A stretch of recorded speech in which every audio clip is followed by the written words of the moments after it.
Welcome, Alison. Oh, it's so good to be with you, Teresa. Thank you so much for having me. I so appreciate it. Um, I wanted to talk to you first about something we just did on another podcast episode regarding waiting. And I think there are a lot of people just waiting, thinking that they can't do anything about their situation or their condition or their life while they're confined to the four walls. And that's such an anxious state of being that it concerns me. And I wanted to know what your take was on that, or what you suggest to your own clients that maybe are feeling like that. That's a brilliant question. And by the way, and as you're asking me, I'm like, that's a really, really interesting question because it's not too unlike what we were doing in the real world, which is we want everything now. Like we live in a world of instant gratification. So now I want answers now. I want results now. That's where the whole, pill came from now. We want to be fixed now as well. And now we're in a situation where I'm seeing it every day with people where it's like, I don't want to wait. And one of the things as human beings that we have lost over time is having the ability to be patient. And we want to manifest our dreams now. And actually, when we begin to understand that patience is the key and that we learn more on the journey than we do when we get to the destination. So I always say to my clients, and what happens the day this ends, if that's what you're waiting for? Like what happens? And I keep saying to people, I've said from the start, if you were told today that we're all going back to normal, whatever that is, like I don't think anything would be normal again. But if you were told today that everything was going back to the way it was on Monday, what would you think? And pretty much 100% of my clients have sat with it, and I've done some breathing with them, and they've gone, but I wanted to do this, and I wanted to do that, and I wanted to clear out the kitchen, and I actually wanted to do stuff in that room, and actually there was another thing. And all of a sudden now we reframe it, and it's like, oh, hold on a second, there is actually loads of things I would like to get done. So it's interesting just to observe in this moment, because if you feel confined by the four walls, you feel that way out in the real world too, because it's your limited paradigm thinking. It's the condition-based driven world that we operate from. So what I teach people is dream building. I teach that you can dream your life into being no matter what your circumstances. I don't believe that we're a product of our circumstances or situation. And it's really from living a whole life of feeling trapped in my own circumstances. I come from a background of having mental health issues, being medicated for 20 years. I come from my own personal addiction background. And so I know that I always felt trapped and limited by what I had been told and by what was told to me about me.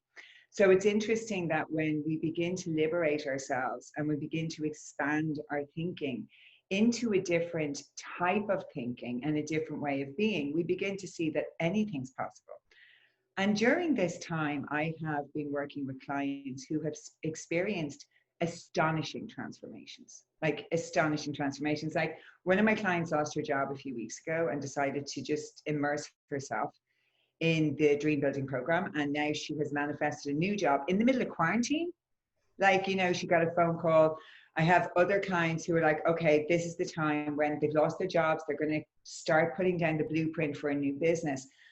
But I think more so than anything, and we're hearing this all the time, Teresa, and I suppose when we hear it all the time, people go, oh, not another person who's saying, this is a time to go within and do that it was something that we hear a lot, often we begin to ignore. But this is a time and an opportunity for us to go within. It really is. It's a time for us to take a moment, have a pause, spend that little bit of time connecting with our hearts. Your heart, I always say to people, your heart is a portal.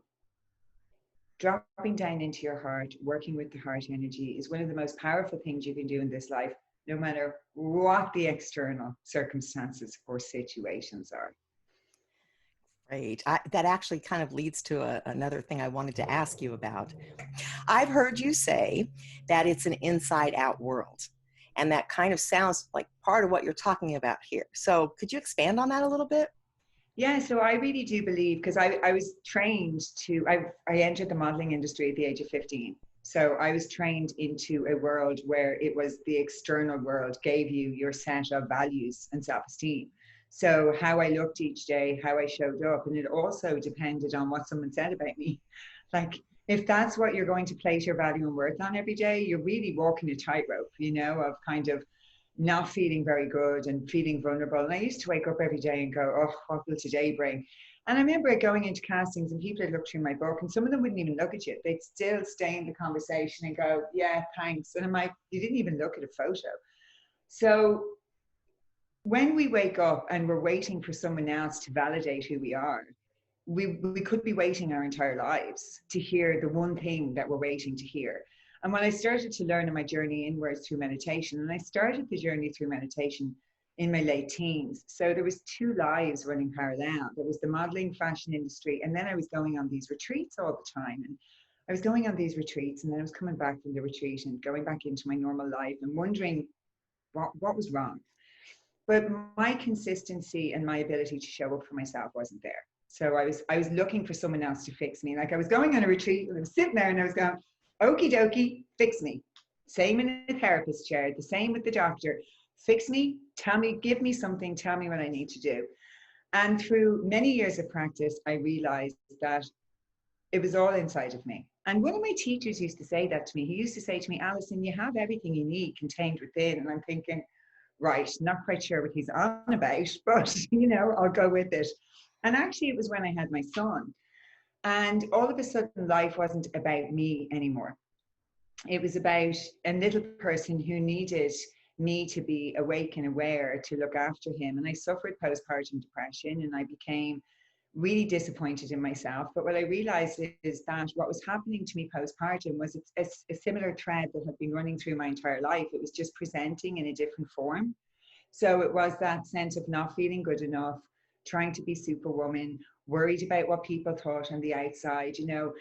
I was a single mom, so I kind of felt like I had this sense of responsibility to who I'm not quite sure, but I wanted people to see that I wasn't struggling and that I was able to do this and I could do it by myself. And I put enormous pressure on myself to do everything and go back to work and, put on this brave face. And then it all spectacularly fell apart in spectacular fashion.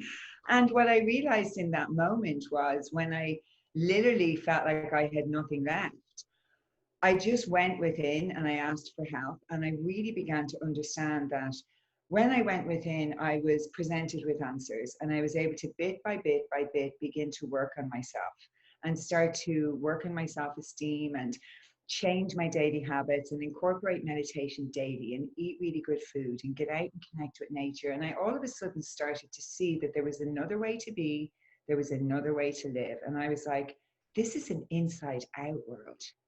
Because when I changed inside about how I felt, I became less concerned about what people thought of me from the outside. And, this is a lifetime of work. Like, I don't think anyone has this fully figured out. I think it's a lifetime of learning and growing and evolving. But one thing I know for sure is that we are spiritual beings and this body is just our house and it's a temporary home while we're here. So that spiritual aspect of us is always seeking a freer, fuller expansion of itself.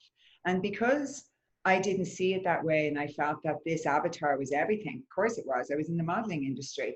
I wasn't allowing my spirit to really expand and live the freer, fuller version of myself. So I was kind of living a very nervous, constricted, and uptight kind of life. I was afraid of everything. I was afraid of everyone. I didn't really like being in my own world or with myself. And when I began to go inside, I began to allow myself to be a little bit more expansive. And it's a whole different energy because when you open up to the world opens up to you. And then, of course, I met the extraordinary Howard Martin from HeartMath, who I adore, and began to truly understand the power of working with the heart energy, which I never realized before. And began to understand that, the heart sends more signals to the brain than the brain does the rest of the body. And in this, modern world we live in, we have given our mind the power over everything. And we're trying to, solve our problems with the same mind that's created them, and we can't seem to get out of our own way and we can't seem to work through it. And then what we learn is just by dropping down into the heart and even placing your hand on your heart and connecting and activating your heart energy every day, you now begin to get access to a different part of yourself, to a different aspect of yourself that actually really knows who you are, you know. And now we start to open that door. And I always say to people, I have people I work with that when they're dropped down into the heart, and I work in healing as well, so I can feel people's energy, and I can feel people that they're about to burst out crying, and that scares them. Because when we drop down into the heart, two things happen. First of all, vulnerability starts to emerge. And when people feel vulnerable, they get scared. It's a place they're not used to going. And so there's a tendency for people to panic and shut down at that point. But I always say to people, when you open the heart, you're opening your internal support system. And on one side, vulnerability emerges. But then in equal measures on the other side, we have courage, because that's where the word heart comes from. Cœur in French is heart. So your vulnerability is supported fully with your own courage. So when we work with the heart, now we're able to be vulnerable and courageous. So opening up that inner support system really gives us the courage to start accessing more of ourselves, more of our own true nature. And when we do that, we begin to be able to access a part of us and ask bigger questions like, what kind of life would I love to live? Because I know for years I was trapped in the, what can I do? What am I able to do? What am I qualified to do? What do I have enough money to do? I mean, the questions go on and on and on. So I always asked limiting questions, and then wondered why I wasn't manifesting the life of my dreams. But when we ask different questions, we invite different answers in, and different quality answers as well. So what kind of life would I love to live? Now, that opens up a whole different energy. That question in and of itself is expansive and exciting. And we start to move into the world of possibility for ourselves. And I always encourage people to put down on paper whatever emerges in that moment. And the how is none of your business. We get so caught up with, but I need to know how, but I need to know how. And once we just gently push the how out of the way and we ask ourselves more expansive questions through a heart-centered connection, now we begin to tap into this inner passion and drive and purpose. People are always asking me, I always hear about my purpose and my passion, and I don't know. And I'm like, well, it will emerge when you just get quiet. Get quiet, trust, work with your heart, journal, be patient. Patience is coming up a lot for people. And it's one of my biggest life lessons, by the way, Teresa. Like, literally every coach I've ever worked with has said to me, and now we go into patience, Alison. And I think it's a human thing. I do. I think, you know, we need to be a little bit easier with ourselves, because we have just come out of a world that was moving at an alarming rate. And most people weren't even in their life at all. You know, they weren't present, they weren't experiencing their life. By the time they got home in the evening, they were exhausted. You know, they couldn't even connect with their family. So I think there's so much going on at the moment in the world, and we just need to be a little bit patient with ourselves and maybe just take a step back and just be okay with where you are right now. I totally agree. And we're seeing it all over the place, people losing patience already. And it's like, oh, we still have a ways to go. You really got to tap into that patience factor. Um, I think kind of along those same lines, a lot of people also have trouble or challenges around finding the positive in something that at first glance looks like it's all negative. And I'm a firm believer in there's always an upside to everything. I mean, that's the balance of life. You know, it's good for somebody and it's bad for some, you know what I mean? It always equals out. So I'm just wondering, just personally, you know, are you finding any positives that are coming out of this shutdown and being contained more at home and, you know, everything that we're going through right now? It's really interesting that today of all days you asked that question, because I sat down this morning with my son outside and both of us looked at each other and had a moment of, gosh, I feel really blessed. And even now I feel quite emotional. And I just realized in that moment that in the last few weeks I've said to myself, oh, I feel quite calm and I feel quite rested. And this morning I was like, wow, I think it's taken this long actually for me to truly ground, you know, for the stress to really kind of have dissipated. It doesn't mean that it doesn't come in peaks and troughs. But what I've learned is that, you know, I have just had some stunning revelations within for myself during this time. You know, I've been pushed to kind of the brink. And like you said there, it's like so much has fallen away, so much has fallen apart. I've lost jobs, I've lost so much that I'm like, how am I going to survive? And then I've leaned into what I know to be true, and I've done the practices and worked with my heart and truly leaned into the possibility that there's something even greater still out there for me. And other, like even today, came off a phone call with another opportunity, but there have been days where I've thought, what is going on? And am I going to be okay?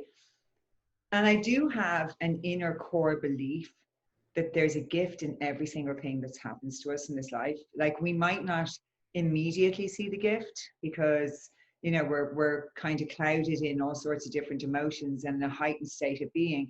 But there is always a gift and there's always learning, even when at the time it seems like the world is falling apart. And unfortunately, what I've learned about my own journey and what I see with my clients is that we do most of our growth during times of suffering, most of our personal growth. And you know, people who are super happy don't kind of sit down and go, I really want to sit down and do the work on myself. Like usually it takes you know, a traumatic life experience for us to go, okay, do you know what? Something's got to change. Like we will keep going and going and going and going, and we'll push ourselves to the brink of burnout, or something terrible will happen, or we'll lose our job, or we'll lose a loved one, and then we'll go, okay, something has to change in my life. And unfortunately, I wish it wasn't that way for most human beings, but unfortunately it is. And I think for a lot of people, you know, they've sat down and they've gone, okay, so I need to change something. There's stuff in my life that's just not working.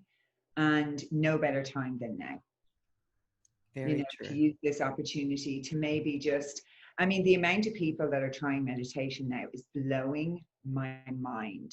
Absolutely blowing my mind. I've been a guest on friends, you know, Instagram accounts, and just getting so many messages from people going, I would never have had any interest in meditation before, but I'm experiencing such a heightened sense of anxiety and I'm not sleeping that I thought I'll try anything. Like, so people are like, I'll try anything, even this meditation thing that I've heard about, which is really interesting. So, and you know what? If if thousands more meditators emerge from this time, what a beautiful world we'd be living in, you know? Yeah. So there is a gift in everything. And I see a massive, massive, massive shift in people and in their sense of awakening and understanding that they need to live more of life. Like the amount of people that have said to me, I need more joy, like more joy. Like I have no fun. I'm going to work, I'm coming home, and when I come home, I'm not in good form. And then I go to sleep and I get up and I do it again. And then I'm And so again and tired of again. the Yeah. weekend, I don't really enjoy anything. So people are like, where's the fun? Like, let's bring fun back, you know? And so that's a really positive thing as well. Yeah, I agree with you. I think, well, it's just like the transformation you've gone through over however many years of your life. You didn't really make the change until you felt like you had nothing to lose. You hit rock bottom. And it's kind of the same thing with meditation, but people have such, I don't know, differing ideas about what it is. And now they feel like they've exhausted every other avenue to relieve anxiety. So, okay, now I'll meditate. I'm thrilled too. I don't care why they come, as long as they come, you know, it's good. So one final question, which is, when you're feeling anxious, because, and I think it's important to say this, everybody feels anxiety. You know, you could be a lifelong meditator. It doesn't mean you're not human anymore. You're still going to feel periods of anxiety or frustration or any of the normal emotions everyone has. But when you hit that point that you're feeling very anxious, what is your go-to? What do you do to get recentered or to calm down quickly, or, you know, whatever your practice is? What is it? It's breathing. For me, the breath is so powerful. And I always lean into my breath practices. And I struggled with anxiety, Teresa, for about 20 years of my life, chronic anxiety. Like I was medicated for that length of time. And that's why I leaned into alcohol, because it took the edge off my anxiety. And I was in this horrible cycle. And I do breath practices multiple times a day, even when I have absolutely no anxiety, because I know what it's like to go back there. But really, it's about becoming aware of your body and noticing the signs. So sometimes I'll miss the signs. So the whole idea, I always say, to catch it before it catches you. So to try and notice, what are the signs in your body? So for me, I start to get just a sense of ungroundedness, a little bit tetchy, and I start to get a tightness in my chest. And if it's gone the next step, I'll start to get sweaty palms, you know. And so what I do is I just stop in that moment and I do long, slow, deep breaths. So in through my nose. And then like I'm breathing out a straw through my mouth. So not forced, but slow. So, and I do several of those breaths. And then I do the 4-7-8 breath technique from Dr. Andrew Ryle, which is amazing. You breathe in for 4, hold for 7, and breathe out for 8. And breathing just signals a sense of safety to your body. And I actually do my breath practices until I feel I'm grounded. So some days that might be around a 7 or 8, and some days I might have to sit there for 10 minutes and do breathing. So some people are like, oh yeah, I did that for a minute and it didn't work. And it's like, oh no, no, no, no. That's not how it works. Like, we have trained our bodies for an entire lifetime to be stressed. Like, most people actually approach their day from stress and they don't even realize it because they're in low-lying stress all the time. So they're kind of like getting up and approaching their goals and attacking their day from a place of stress. So using their cortisol and the adrenaline and, you know, drinking coffee every day. So very few people actually approach their day from a state of coherence. And that's why dropping down into your heart first thing in the morning, as soon as my eyes open, I place my hand on my heart in bed. And I begin to practice heart focused breathing. And I set an intention for the day, simple, like today's a great day. Everything is always working out for me. And I just sink into gratitude. So I'm signaling safety to my body. I'm bringing my body into coherence. And now I can begin going about my day from having a better chance, you know, of not getting stressed too quickly, because we all live in the real world and stress happens quickly. And our bodies remember stress quicker than it remembers relaxation. So it's the consistency of doing these practices. I find like I have to do the practices at this time multiple times a day. So before it would have been wake up and meditate before I go to bed. Now I'm like leaning into my practice multiple times throughout the day. And that's just to trying to keep myself on an even keel.